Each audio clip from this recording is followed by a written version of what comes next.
It's already rolling, isn't it? This is just bad. All right, do you want to start again, or are you going to? No, this is exactly how I do it. Okay, this is great. I should never have said yes to this. When you're not here, I know you travel the world doing copious amounts of tastings.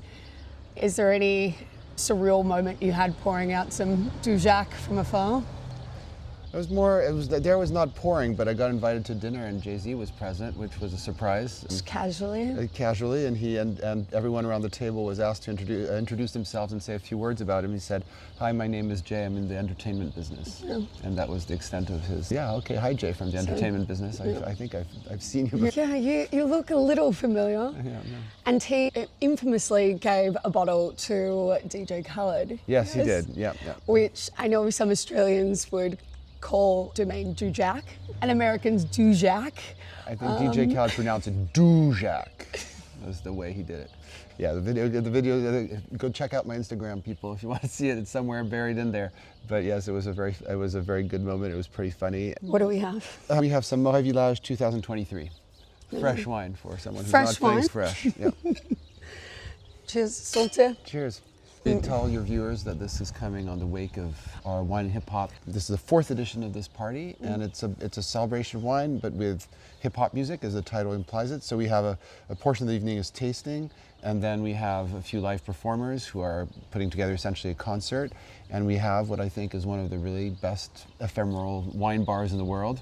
And we have a really great list of wines, and everyone is drinking great wine, sharing it with people they know, people they don't know. It's an opportunity to make friends, and I believe you made a few last night. I made a lot of friends. It was absolutely epic. It was way crazier than I thought. It was in Claude Vajot.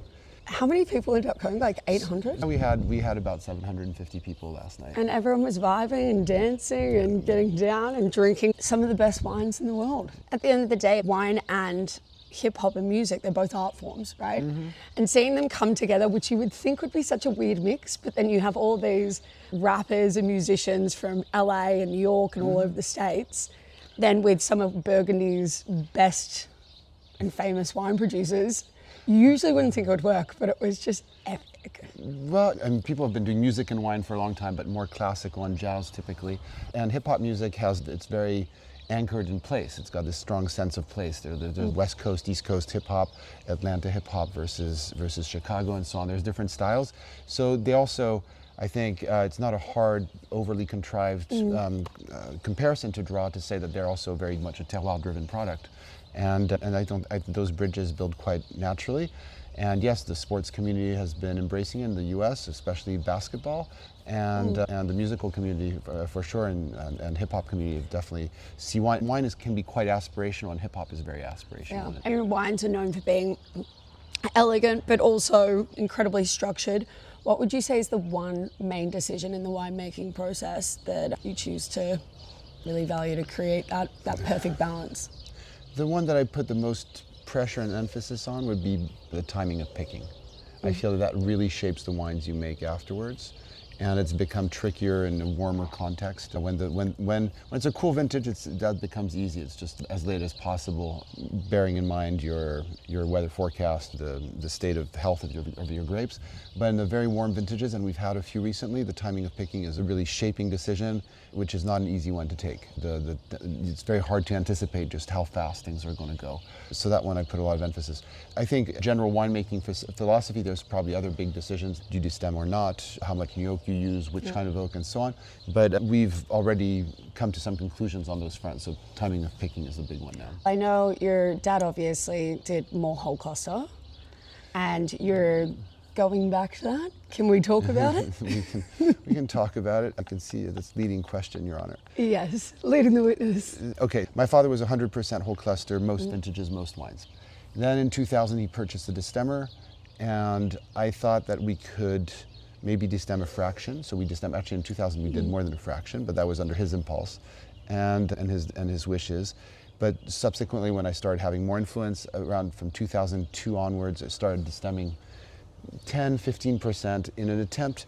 My idea is I'm trying to have terroir coexist with winery style. And when as I'm having these two coexist, I felt we were maybe a little heavy on the winery style, and I wanted to take a step back. And that was my rationalization for a long time. And then last year, my father was really ill during harvest and was away from the winery. And honestly, he could very not have made it. He's back and doing great. And he was absent. And my father is not big on telling me what to do, but he does offer a lot of suggestions. And I realized that in 34 years of being in the winery, sometime early on as an assistant and then more in the leadership capacity, I was really missing him, and I ended up not stemming at all. And for a myriad of reasons, but partly it was because that was something that I felt the connection with him over. And I really like the wines. This year again, I did a lot of 100% I also whole really pressers. like the wines. Yeah, no, the 2024s you haven't tasted yet, but the one you went. We've got time. Exactly. You got to have it. I can't drink alone here. Oh gosh, not today. Not today. In 2024, I really like the results, and I'm exploring that further, and I'm trying to figure out if my talk of style versus terroir is just something I imagined and was a rationalization of my wanting to do things differently from my father, and I need to resolve my daddy issues. You're admitting, I was going to say, Jeremy, you're admitting you have some daddy issues? I'm admitting nothing. I'm saying it's a possibility. I'm not saying it's a real thing. Yeah. On the topic of family, growing up, obviously, there was this huge legacy there. Did you feel the weight of the legacy, or did you just look at your dad being, that's just dad's job? For a long time, wine was, for a long time, like until I turned 18 or 19, wine was something that was very much in another world from mine. It was around me, it shaped me in all sorts of ways, but it was not necessarily what I pictured myself doing, because that was something that people who were older did. And then when I left for university, when I left for university, I joined the wine tasting club at Oxford and the blind tasting team. And I found peers who were really into wine, and they did have a real wine culture there. And I learned to taste blind with my peers. It was really helpful and instructive, and that's when I started having the curiosity, and then I really turned to my father a lot to ask a lot of questions. He provided me with a lot of my wine education, and that's when I knew I wanted to do this job. Did I feel the weight? Absolutely. I can't tell you how many times I heard, "Oh, those are big shoes to fill," with the implication, are you capable of filling those shoes? Someone asked me that question outright. Yeah, what the hell are you supposed to answer that? No, not really. I try and repeat it to you now. But. No, but it's a fair question, and I started, and every one of my colleagues, it's funny, I've talked to other friends who've had generational changes. The minute you start appearing on the Domaine as a younger successor, your older clients start saying things along the line of, it's just not how it used to be. And I suppose it isn't, but everything is changing. This is every year is different. The impermanence is built in. What would you say stylistically the biggest difference? The biggest difference comes from the climate, honestly. It's not choices that I've made, but the fact that vintages are hotter and we're picking riper. We're adapting to that in the winery, but it's not a conscious thing to make darker, more extracted wine or wines that are in a different style. Yeah. It's really just trying to adjust every year to the reality of what nature presents us with. Yeah, and looking forward to the future, what do you think is the most, I know climate change is something that is worrying, but what is the thing that excites you the most about the future? Big questions. This is something that weighs much on my mind, and my feeling is that wine industry, wine growing, and has shown time and time again its resilience and its ability to come back from crises, perhaps being the biggest one in Europe at least. And it devastated the vineyards of Europe, and still the industry came back, found ways with rootstocks to come out, and continue to make wines which some people would say they're not as great as the wines of pre-phylloxera. I've tried a few. I feel we're making some very good wines. And I mean, we as a wine business, a wine producing community. And I feel we will find a way around the climate change. Will we find it right away? No. It'll probably take until we're really our backs to the wall, where the economics are really being impacted and hurt by it, for the communal impetus that is necessary to solve this. But I'm sure that we will solve it, and I think that it will be exciting experimenting at that stage and being much freer and more radical, because it will take radical solutions. And I hope that it's not just a wine thing, but I think it's going to have to be really a global effort. I hope that we're capable of doing it as a species. So if someone had never drunk a bottle of Dujac before, and you had to give them one bottle to really showcase your example of Burgundy and terroir, what bottle would it be? I think Village is a great place to start. We're I drinking some agree, Village. No, thank you. Good. I'm glad I gave you the answer. You were leading, not even that much of a leading question this time. No, I think that it relaxes a little bit, because if you're just going to go straight for Grand Cru, and if you think that that's what it takes to really have a great Burgundy experience, it's financially intensive, and it's a big risk if you don't know if you're going to like that. But for Village, I think it's a real but more modest financial effort. I think that producers who are serious about what they do produce great Village wines that are capable of aging, have plenty of complexity and lots of sense of place. I think that's a really good place to start. Bourgogne Rouge, and we don't make any Bourgogne Rouge, and we're mostly a red house, but Bourgogne Blanc or Bourgogne Rouge can be... Would you ever consider? It's not an aim to grow in that front. The space in the winery is limited, honestly. We're not that far from capacity. How many plots do you have? We make 21 different wines. Yeah. Yeah, it's already... Harvest must be chaotic. Speaking of, we spoke leading up to harvest, and we had a chat about the lead up to it, and then obviously post. How are you feeling about this year? When we spoke in August, I had an idea that we were going to be again in a sun-drenched, warm vintage with there had just been a heat wave, and that we were going to have to contend with overly high sugars, which would translate into overly high alcohols. I was grossly wrong. That's not what it turned out to be. Isn't it funny how that happens? We had quite a lot of rain, which lowered the sugars, and in the end, from an alcohol standpoint, it's a very moderate year. Yet it still tastes ripe without being overripe. It's got the skins were very thick, so we have quite a lot of tannin. It's high quality. I don't like being definitive this early on in the life of the wine. You really say this is going to be a great vintage. At what point does that start to become more concrete? More like a blurry picture that gets gradually sharper. Like after bottling, usually I have a pretty firm idea. Before bottling, I'm starting to, but it's a very gradual process throughout the élevage. But after malolactic, that will be another big step in the life of that wine, which will make me feel either more confident or less. Are there any particular plots that you work with where it requires more in the winemaking process? Yeah, the hierarchy of Burgundy is also an agronomic one. It's easier to make great wine in Grand Cru, so you need to do less and you need to work less hard at it usually. And Premier Cru requires a bit more work, but not a whole lot more. Village a bit more yet. But yeah, I think it takes more work to make a great Village than to make a great Grand Cru. The Grand Crus are incredibly privileged places to grow grapes and to grow, for us, Pinot Noir in particular. Speaking of misconceptions and assumptions, what do you think is the biggest misconception within Burgundy?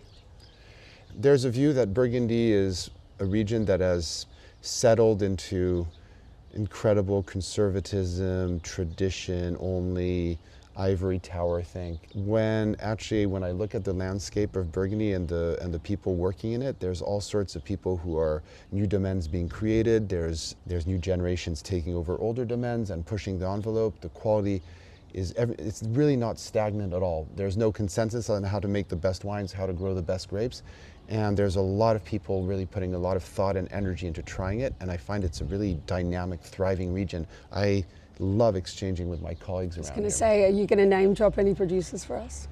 There's so many exciting new young producers that are involved in vin hip hop as well. And yeah, in the growing front, he's at this stage well known and recognized for his pioneering no-till approach and regenerative growth. And that would be Charles Lachaud would be one of them, but the Trappé brothers are doing a fantastic job.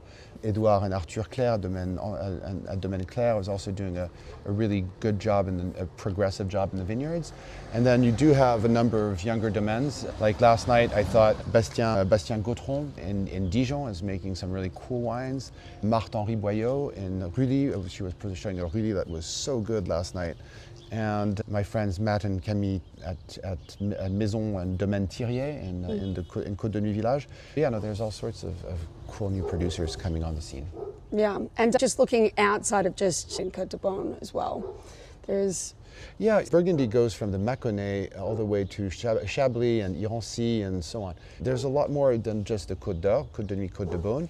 Mâconnais is vast and has got a lot of high-end producers who are making wines that are not at exorbitant prices at all. And I think that when you take pleasure in wine, you take pleasure in its diversity, and Burgundy offers a lot of diversity. Speaking of, we're currently sitting amongst the vines. Where are we right now? We are in Moret-Saint-Denis, and the vineyard behind is actually called Le Village, and it's Moret-Saint-Denis Village. So we are. And we're on the other side of the wall behind us is Clos de la Bussière, and the domaine is right there. Yeah, so in your own backyard. Exactly, very much so. Yeah. I grew up on this street. And are there any, what are some of your favorite Premier Cru plots? I know that's a tough one. From the ones that we make or ones that other people make? The ones that you make. But you can also say the ones that other aspirational producers. ones. There's so many hidden gems about ones that are situated right next to Grand Cru sites that should be historic, a Grand Cru, but... Yeah, or should be, or come close in terms of quality, because I do think for the most part the hierarchy is really quite well drawn out. The limits are not bad ones.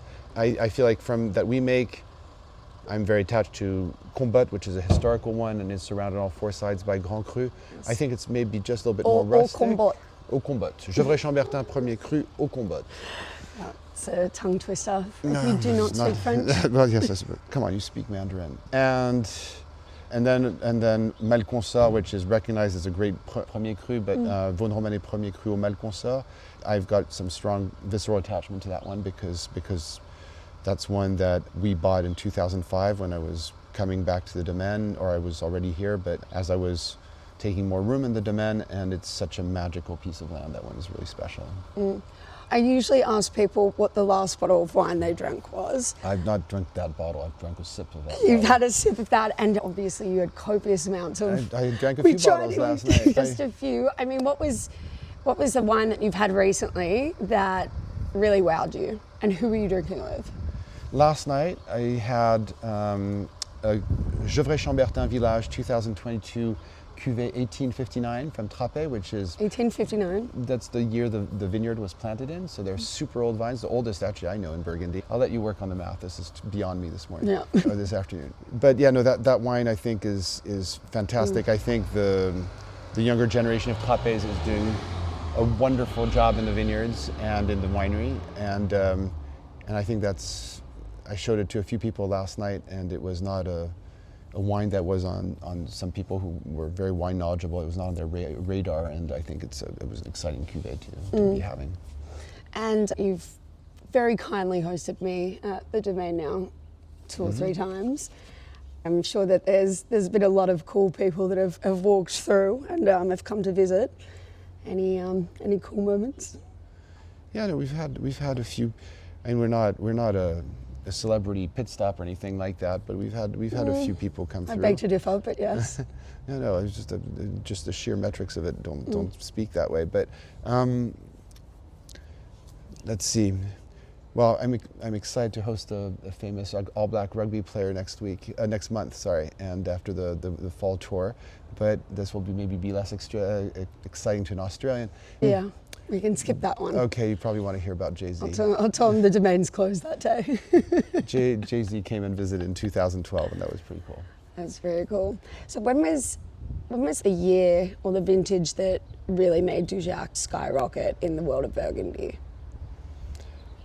When my father was starting, his first vintage was 68, and that was a disaster, and no one was about to get excited about that at all. But 1969 actually really put him to the fore. He got a lot of attention for those 69s.